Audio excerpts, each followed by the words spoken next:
स्वदेशी रक्षा प्रौद्योगिकियों में महत्वपूर्ण बढ़त बनाते हुए रक्षा अनुसंधान एवं विकास संगठन DRDO ने स्क्रैमजेट प्रोपल्शन सिस्टम का उपयोग कर अपनी hypersonic technology demonstrator vehicle HSTDV का सफलतापूर्वक फ्लाइट परीक्षण किया। 7 सितंबर को ये परीक्षण ओडिशा के बालासोर में APJ अब्दुल कलाम परीक्षण रेंज से किया गया था। केवल 30 सेकंड में वाहन ने मैक 6 या 2 किलोमीटर प्रति सेकंड की गति प्राप्त कर ली, जो किसी भी देश की रक्षा प्रणाली द्वारा पकड़ में आना मुश्किल है। इस उपलब्धि के साथ भारत, अमेरिका, रूस और चीन की विशेष सूची में शामिल हो गया, जो भारत के अलावा ये तकनीक रखने वाले अन्य देश हैं। This testing paves the way for many more critical technologies, materials and hypersonic vehicles development. This puts India in a select club of nations who have demonstrated this technology.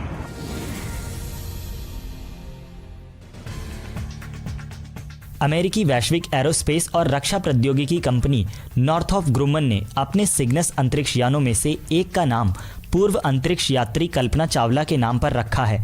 Company की ये परंपरा है कि वो मानव अंतरिक्ष अभियान में महत्वपूर्ण भूमिका निभाने वाले किसी व्यक्तित्व के नाम पर हर सिग्नस यान का नामकरण करती है। कल्पना चावला का नाम भी अंतरिक्ष में जाने वाली पहली भारतीय मूल की महिला के तौर पर उनकी उपलब्धि को सम्मान देने के लिए चुना गया है। SS Kalpana Chawla Cygnus capsule का लॉन्च NG-14 मिशन के लिए निर्धारित है, जो कि 29 सितंबर को कंपनी के एंटारेस रॉकेट द्वारा लगभग 3629 किलोग्राम कार्गो को अंतर्राष्ट्रीय अंतरिक्ष स्टेशन तक पहुंचाने के लिए तैयार किया जा रहा है। 7 सितंबर 2020 को भारत ने विज्ञान और प्रौद्योगिकी के क्षेत्र से अपनी 2 असाधारण प्रतिभाओं को खो दिया। Father of Indian radio astronomy कहे जाने वाले प्रोफेसर गोविंद स्वरूप का 91वें वर्ष की आयु में पुणे में निधन हो गया। प्रोफेसर स्वरूप स्वयं में एक संस्था थे। ऊटी रेडियो टेलीस्कोप और giant metre wave radio telescope Pune जैसी भारत की प्रमुख रेडियो दूरबीनों की अवधारणा और स्थापना के पीछे प्रोफेसर स्वरूप का ही दिमाग था। साल 1973 में पद्मश्री के अलावा उन्हें विज्ञान के क्षेत्र में उनके असाधारण योगदान के लिए कई पुरस्कार और सम्मान मिले। वो TIFR national centre for radio astrophysics Pune के संस्थापक निदेशक भी रहे। 7 सितंबर को ही डॉक्टर नरेंद्र कुमार सहगल का दिल्ली में निधन हो गया। वो 79 वर्ष के थे। डॉक्टर सहगल भारत में कई विज्ञान लोकप्रियकरण कार्यक्रमों के प्रेरणा स्रोत रहे हैं।